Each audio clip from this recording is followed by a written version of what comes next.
Matthew chapter 17. Jesus' transformation. 6 days later, Jesus took Peter, James, and John, his brother, and brought them to the top of a very high mountain. He was transformed in front of them.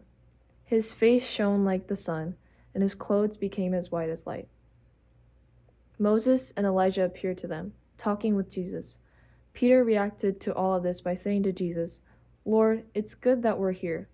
If you want, I'll make 3 shrines, one for you, one for Moses, and one for Elijah." While he was still speaking, look, a bright cloud overshadowed them. A voice from the cloud said, "This is my son, whom I dearly love. I am very pleased with him. Listen to him." Hearing this, the disciples fell on their faces, filled with awe. But Jesus came and touched them. "Get up," he said. "Don't be afraid." When they looked up, they saw no one except Jesus. As they were coming down the mountain, Jesus commanded them, "Don't tell anybody about the vision until the human one is raised from the dead." The disciples asked, "Then why do the legal experts say that Elijah must first come?" Jesus replied, "Elijah does come first and will restore all things. In fact, I tell you that Elijah has already come, and they didn't know him, but they did to him whatever they wanted. In the same way, the human one is also going to suffer at their hands." Then the disciples realized he was telling them about John the Baptist. Healing of a boy who was demon-possessed. When they came to the crowd, a man met Jesus. He knelt before him, saying, "Lord, show mercy to my son. He is epileptic and suffers terribly, for he often falls into the fire or the water. I brought him to your disciples, but they couldn't heal him." Jesus answered, "You faithless and crooked generation, how long will I be with you?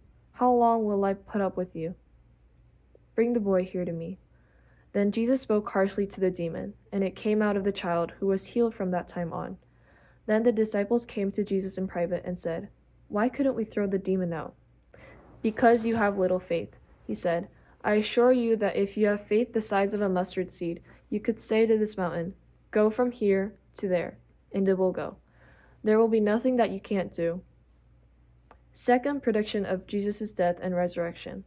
When the disciples came together in Galilee, Jesus said to them, "The human one is about to be delivered over into the human hands. They will kill him, but he will be raised on the 3rd day." And they were heartbroken. Paying the temple tax. When they came to Capernaum, the people who collected the half-shekel temple tax came to Peter and said, "Doesn't your teacher pay the temple tax?" "Yes," he said. But when they came into the house, Jesus spoke to Peter first.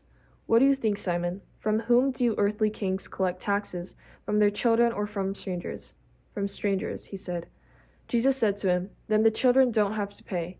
But just so we don't offend them, go to the lake, throw out a fishing line and hook, and take the first fish you catch. When you open its mouth, you will find a shekel coin. Take it and pay the tax for both of us."